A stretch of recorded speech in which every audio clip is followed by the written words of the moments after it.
평화로운 안식처처럼 보였던 집이 몇 시간 만에 무너지고 독한 말로 짜여진 함정의 희생자가 되는 장면을 상상해 보십시오. 모든 것은 자신만이 알고 있는 이익에 이끌린 보레이 부인이 가족들 사이에 폭탄을 투하하기로 결정했을 때 시작되었습니다. 그녀의 며느리는 이혼을 계획하기 위해 비밀리에 돈을 저축하고 있었습니다. 정밀하게 던져진 비난은 아들의 가슴에 칼을 찔렀습니다. 그가 집에 도착했을 때 이미 모든 몸짓에는 분노가 가득 차 있었습니다. 그는 지금 모든 것을 내놓으세요. 그렇지 않으면 힘든 길이 될 것입니다. 라고 소리치며 문을 세게 쳤습니다. 안녕하세요, 청취자 여러분. 저는 안드레이 브랭코입니다. 현재 인트라이거즈 더 메이 채널에 계십니다. 오늘 저는 여러분에게 가족 내에서 충성심과 탐욕이 얼마나 멀리까지 가는지 의문을 갖게 만드는 실제 이야기를 가져왔습니다. 58세인 엘레나는 자신을 기민한 여성, 겉모습 너머를 보는 사람 중 한 명이라고 여겼습니다. 수십 년의 삶을 겪은 그는 마치 펼쳐진 책처럼 사람들을 해독하는 법을 배웠습니다. 특히 그의 외아들 드미트리 주위를 맴도는 여성들의 경우 더욱 그렇습니다. 그리고 많은 것이 있었습니다. 키가 크고 잘생겼으며 기술 다국적 기업에서 뛰어난 직책을 맡은 그는 행운을 찾는 사람들에게 진정한 대접을 받았습니다. 2년 전 드미트리가 스베틀라나를 옆에 두고 집에 나타난 것은 바로 그때였다. 엘레나는 즉시 함정 냄새를 맡았습니다. 소녀는 계산적인 눈빛으로 아파트 구석구석을 관찰하고 약혼자의 경력에 대해 너무 많은 질문을 하는가 하면 거짓으로 들리는 수줍음을 드러냈다. 모두 무대에 올랐습니다.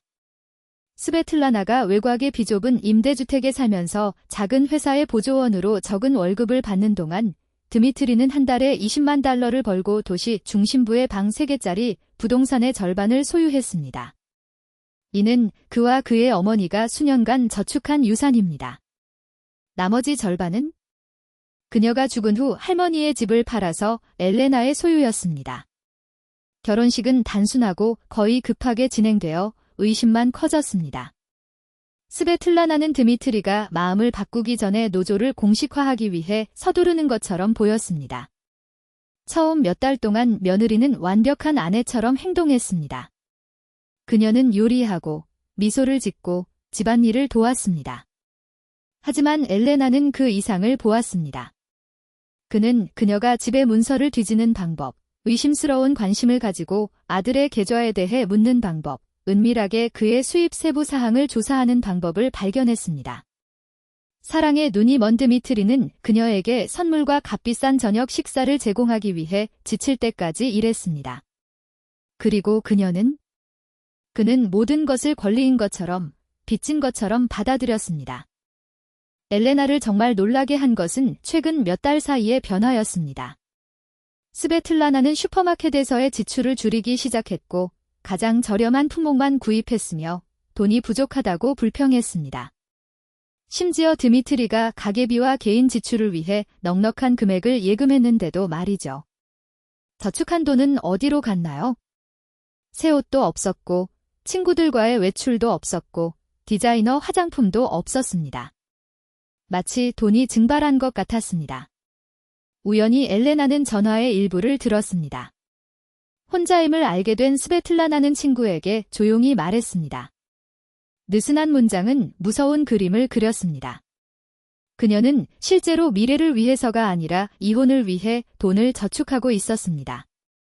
그는 멀리 떨어진 괜찮은 아파트를 임대하고 시어머니와 함께 생활함으로써 발생한 도덕적 피해에 대해서도 배상을 요구할 계획이었다. 엘레나는 세상이 회전하는 것을 느꼈습니다. 그 여자는 자신의 아들을 ATM으로 이용했고 그와 함께 살았고 그를 배신할 계획을 세웠으며 심지어 자신이 강제된 삶의 조건에 대해 불평할 용기까지 가졌습니다. 며칠 동안 그녀는 진실을 말할 것인지 아니면 침묵을 지킬 것인지 논쟁을 벌였습니다. 만약 그녀가 말한다면 사랑에 빠진 드미트리는 그녀를 질투한다고 비난할지도 모른다. 만약 그녀가 침묵을 지킨다면 스베틀라나는 그녀의 탈출 자금을 조달하기 위해 계속해서 아들에게서 한 푼도 빠짐없이 빨아들일 것입니다. 그러던 어느 금요일 밤, 스베틀라나가 늦게 일 또는 그녀가 주장한 대로 했기 때문에 엘레나는 더 이상 참을 수 없었습니다. 드미트리는 지쳐서 도착했고 그녀는 그를 부엌으로 몰아넣었습니다. 아들아, 얘기 좀 하자. 내 아내가 바람을 피우고 있다. 다른 남자와는 아니고 거짓말과 너를 버리려는 냉담한 계획을 가지고 있는 것이다. 드미트리의 눈이 얼어붙었다. 무슨 얘기를 하는 건가요? 엘레나는 의심스러운 경제, 비밀 저축, 자신이 이룬 것의 절반을 가지고 사라지려는 의도 등 세부 사항을 아끼지 않았습니다. 말 한마디 한마디가 충격이었다. 드미트리는 말없이 듣고 있었지만 그의 얼굴은 돌의 가면으로 변하고 있었다. 그가 말할 때 그의 목소리는 날카로웠습니다. 확실합니까? 그렇습니다. 증거 없이는 그런 말을 하지 않겠습니다. 그는 세상의 무게를 짊어진 듯 천천히 일어섰다. 벽에 걸린 시계는 폭풍이 몰아칠 때까지 초를 똑딱거렸다.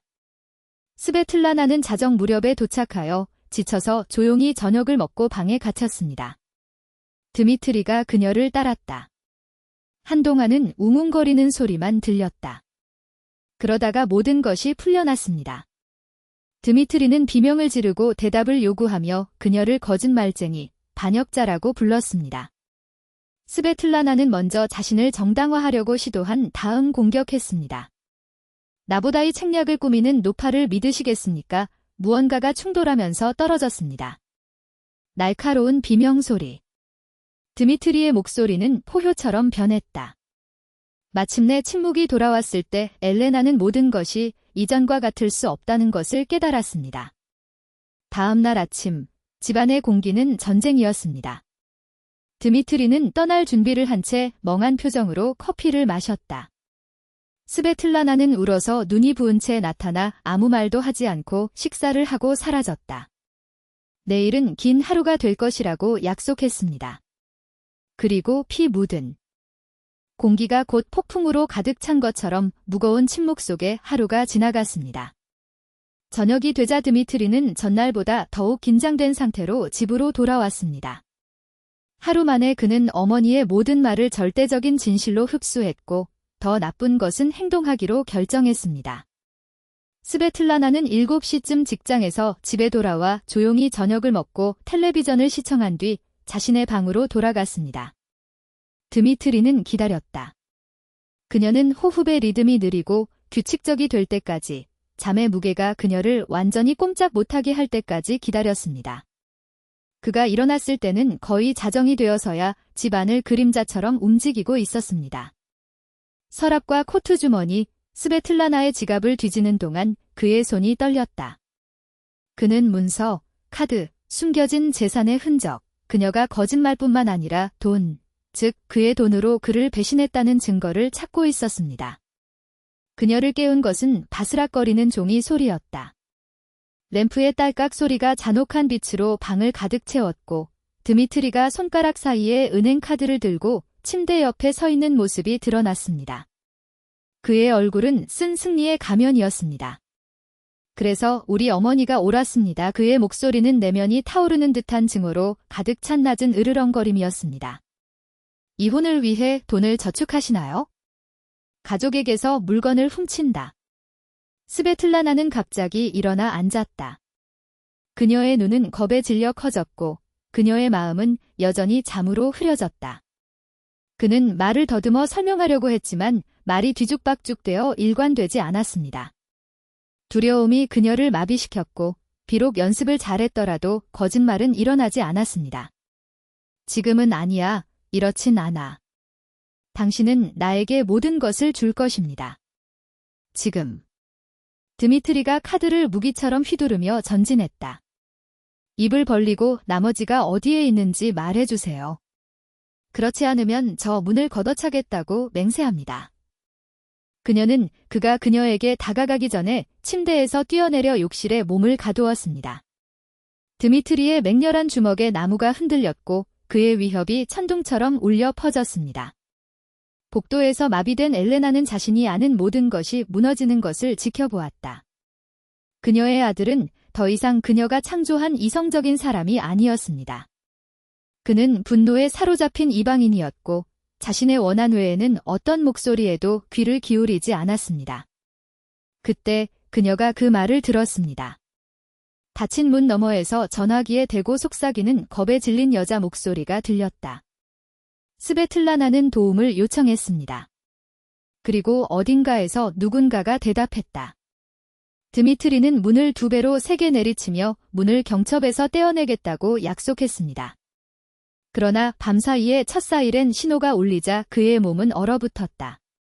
진지한 얼굴의 경찰관 2명이 방문가에 나타났다. 그의 눈에 담긴 증오심은 공포로 변했습니다. 스베틀라나는 계산된 침착함을 가지고 화장실을 나갔다. 그는 위협, 강도 시도, 전날 밤의 주먹질 등 모든 세부 사항을 설명하면서 얼음처럼 명확하게 경찰에 말했습니다. 그는 증거로 여전히 보라색인 손의 멍을 보여주었다. 엘레나는 스베틀라나의 배신, 수년간의 비밀 절도, 여자가 설정한 함정에 대해 비명을 지르며 개입하려고 했습니다. 그러나 그 말은 공중에서 사라졌습니다. 경찰은 누가 거짓말을 했는지, 누가 진실을 말했는지 판단하기 위해 그곳에 있는 것이 아닙니다. 그들은 사실을 위해 거기에 있었습니다. 분노에 취한 남자, 몸에 자국이 있는 여자, 완료해야 할 프로토콜이 있었습니다. 드미트리는 경고를 받았습니다. 가정폭력 소송이 칼날처럼 그의 머리 위에 걸려 있다. 그리고 최악의 상황은 아직 오지 않았습니다. 왜냐하면 스베틀라나는 이를 반으로 놔두는 타입이 아니었거든요. 그가 화장실에서 건 전화는 경찰에게만 걸려온 것이 아니었다.